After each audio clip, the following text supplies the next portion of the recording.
నమః. శ్రీ సరస్వతి నమః. శ్రీ గురుభ్యో నమః. భక్తులారా, భారతంలో విశేషాలు చెప్పుకుంటున్నాం.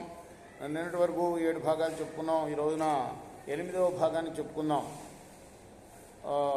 సౌనక మహాముని ఆయన సత్రయాగం చేస్తుంటే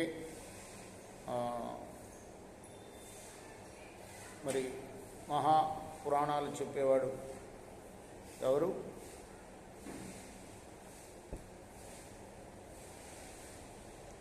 పురాణాలు చెప్పే సూతులు వారు వచ్చారు పురాణం చెప్పడానికి. వస్తే ఏం పురాణం చెప్పమంటారని అడిగారు. ఆయనకు అదే పని. యాగాలు జరిగే చోట వెళ్ళడం, ముళ్ళకు పురాణం వినిపించడం. వాళ్ళకి తెలియదని కాదు, అదొక కాలక్షేపం. ఇప్పుడు మనం ప్రతిరోజు చదివిందే చదువుతూ ఉంటాం.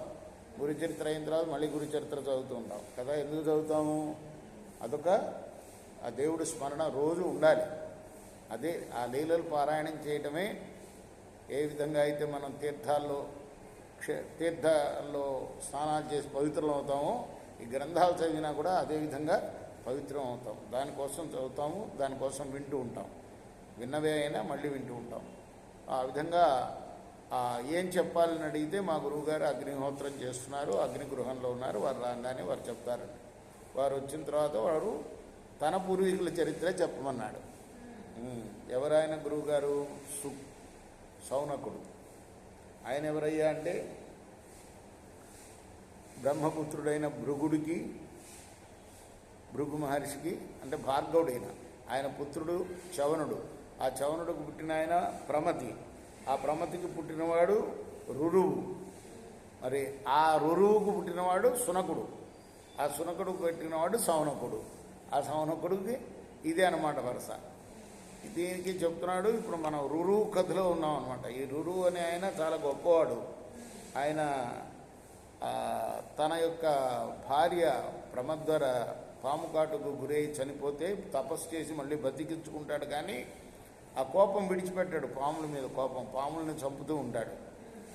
ఆ పాములను చంపుతూ ఉంటే ఒక మహానుభావుడు ఆపుతాడు. ఆ పాములను ఎలా ఆపుతాడు? డుండుబుడు అనే పాము. ఆ పాము కూడా, అయ్యా పాములన్నీ కూడా అన్ని విషంతో కూడి ఉండవు, ఎందుకు నన్ను చంపుతావు, చంపద్దు అని ప్రార్థిస్తాడు.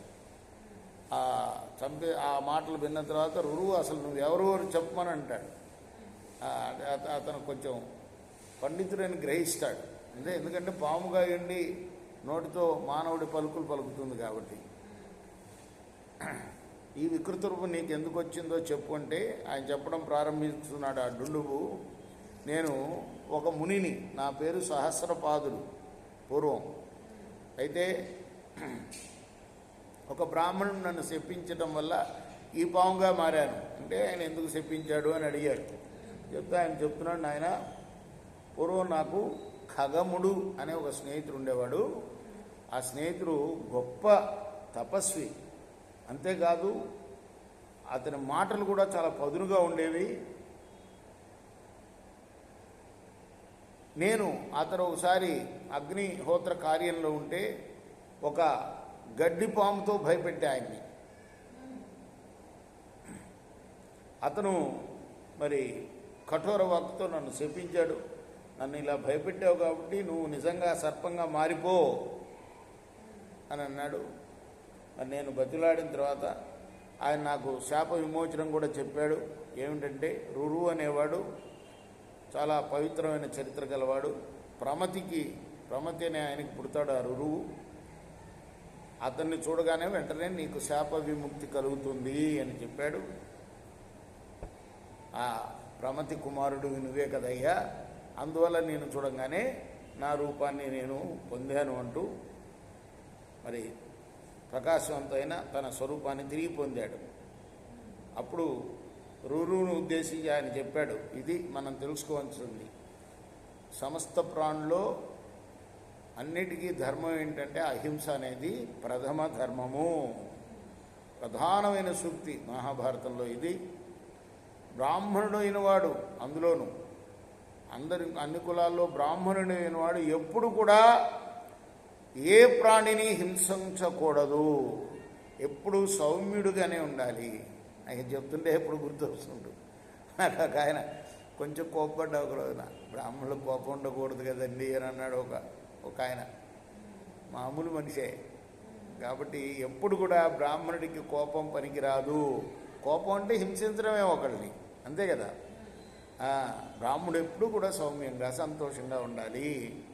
మరి అతను ఎప్పుడు కూడా అభయప్రదాత అయి ఉండాలి. మరి అహింస ఒకటి, అబద్ధం ఆడకుండటం ఒకటి, అంటే సత్యవాక్కునే పలకడం ఒకటి, క్షమాగుణం కలిగి ఉండడం, ఎప్పుడు కూడాను